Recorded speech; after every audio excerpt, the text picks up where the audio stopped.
ফের আতঙ্কের রেলযাত্রা। হাওড়া থেকে অমৃতসরগামী পাঞ্জাব মেল এক্সপ্রেসে আগুন, আতঙ্কে হুড়োহুড়ি পড়ে যায় এক্সপ্রেসের যাত্রীদের মধ্যে। আতঙ্কে এক্সপ্রেস থেকে ঝাঁপ দেন 20 জন যাত্রী, গুরুতর জখম হন 7 জন।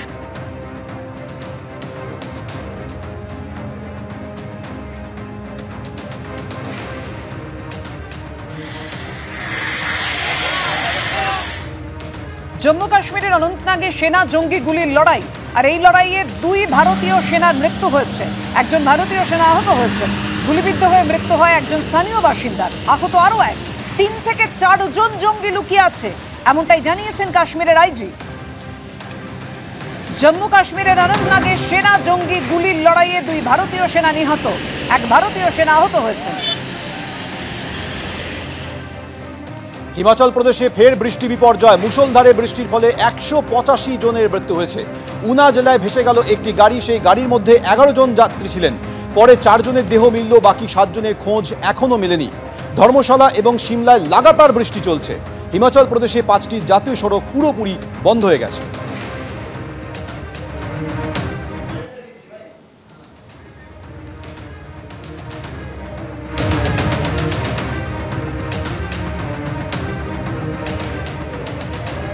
আরে আরজিকর কাণ্ডে ধৃত সিভিক ভলান্টিয়ার সঞ্জয় রায় তার একের পর এক কীর্তি সামনে আসছে। পুলিশ বাহিনীতেও প্রভাবশালী ছিল এই civic volunteer Sanjay Roy. Civic volunteer হয়েও পুলিশ কর্মীদের সংগঠনের ছাতার তলায় ছিল সে। কলকাতা পুলিশ ওয়েলফেয়ার কমিটির ছাতার তলায় ছিল সঞ্জয়।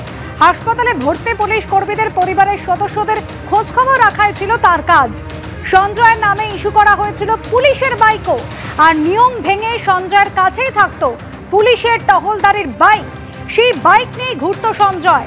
বেআইনিভাবে পুলিশের ব্যারাকে থাকতো এই সঞ্জয় রায়। খবর সূত্রের বেআইনিভাবে পুলিশের ব্যারাকে থাকতো সঞ্জয়। একের পর এক কীর্তি এই সঞ্জয় রায়ের সামনে আসছে। প্রশ্নটা এখানে, কিভাবে তার এত দাপট? রয়েছি বডিগার্ড লাইন্সে, এবং যে বিল্ডিং এর সামনে দাঁড়িয়ে রয়েছি সেখানে লেখা রয়েছে কলকাতা পুলিশ ওয়েলফেয়ার কমিটি, তলায় memo number central committee bodyguard lines. যেমনটা পুলিশের তরফ থেকে, এই ওয়েলফেয়ার কমিটির তরফ থেকে জানানো হচ্ছে যে কলকাতা পুলিশের তরফ থেকে যে ওয়েলফেয়ার সেটা কিন্তু এই বিল্ডিং থেকেই কন্ট্রোল করা হতো, এমনটাই পুলিশ সূত্রে খবর। এবং সঞ্জয় রায় সেও কিন্তু ওয়েলফেয়ারের সঙ্গে যুক্ত, এমনটাই ওয়েলফেয়ার কমিটির তরফ থেকে জানানো হলো। মূলত হাসপাতালে যারা ভর্তি হয় তাদের চিকিৎসার আপডেট সংক্রান্ত বিষয় নিয়েই কিন্তু সঞ্জয় খোঁজখবর নিত বলে সূত্র মারফত আমরা জানতে পারছি। ক্যামেরায় সন্দীপ সাধুকার সঙ্গে ময়ূখ ঠাকুর চক্রবর্তী, এবিপি আনন্দ, কলকাতা।